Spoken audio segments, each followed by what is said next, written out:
It was really an honor to be named a Castle Connolly Top Doctor. Being in medicine and pediatrics for 20 years, I work with and have worked with so many talented physicians, so to be recognized among the top of my peers really is an honor. You know, in addition to that, to be named a Castle Connolly Top LGBTQ Doctor means even more to me because it's a recognition of the work that I do in my community and among my LGBTQ peers, which is a big part of my passion for medicine and a big part of my identity. So I was one of those kids who from the time I was little told everyone that I was going to be a pediatrician. I didn't know that that was for sure where my life was headed, but I was pretty convinced at 5 or 6 years old that that's what I wanted to do. When I finally did get through college and into medical school, I realized that it was actually the perfect alignment for my passion. Not only because I'm really interested in natural sciences and biology and chemistry and all of those things, but really because I have a passion for helping kids thrive. And I'll never forget the first time that I volunteered in a medical clinic, seeing a young child who was failing to thrive because of their environmental circumstances and the home that they were raised in and the nutrition that they didn't have access to. And I felt really convicted in that moment that every child deserves the right to thrive and deserves access to the best possible healthcare. So that's really, at the end of the day, why I became a pediatrician and what I've dedicated my life and career to. When it comes to equity for LGBTQ plus patients, in many ways we've made a lot of strides. You know, certainly there's been changes to medical school curriculum since I trained, 20 to 25 years ago. When I was in medical school, there was nothing about LGBTQ health, and in fact, that was one of the things that I worked on in medical school, was starting a lecture series with my peers to educate the people I was training with about how homophobia impacted healthcare for LGBTQ folks. Today, there's more education, there's more information about that, but still there are significant health disparities for LGBTQ populations. The population that I care for the most is transgender and gender diverse young people, and we know that right now, in 23 states across the country, they can't access the essential healthcare they need.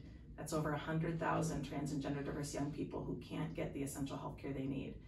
So while I think we've made some strides in inclusivity and paying attention to gathering demographic information and measuring health outcomes, the political landscape has really shifted in a way that now we have more anti-LGBTQ legislation in more states that makes people feel less safe in all settings, including going to the doctor.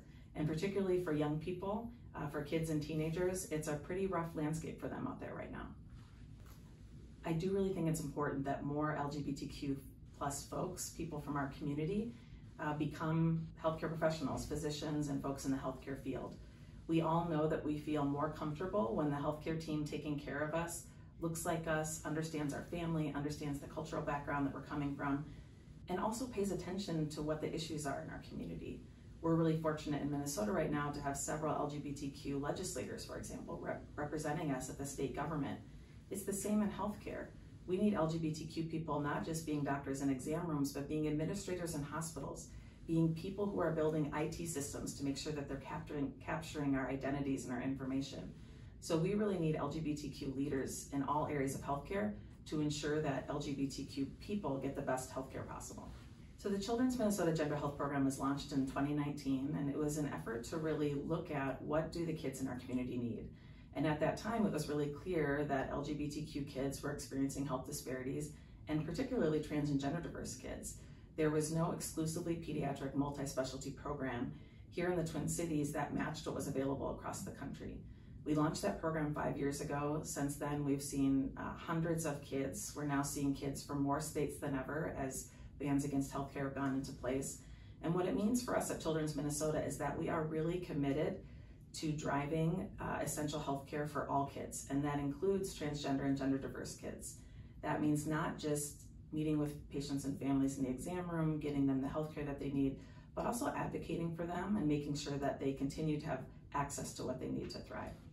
For me right now, I'm really trying to help improve the culture and the landscape for LGBTQ young people, particularly trans and gender diverse kids. What we know about healthcare is that only about 20% of any individual's health is something that we can touch in the exam room. So 80% of a child's health is going to be influenced by what happens to them outside of the exam room, in school, in their home, in their communities. And we know across the US right now that the landscape is looking bleaker by the day for LGBTQ youth. So what I've really been focusing on over the last 2 years is advocating for those kids and making sure that they have what they need, whether that's testifying at the state legislature here to help get the trans refuge bill passed here in Minnesota, making it a safe haven for essential health care for trans and gender diverse youth, or working with national nonprofit organizations like Walker Whitman in DC to learn how to do national level media and educating folks really on what they need to know. There's a lot of disinformation out there about what it means to be transgender, about what it means to provide essential health care for trans and gender diverse youth.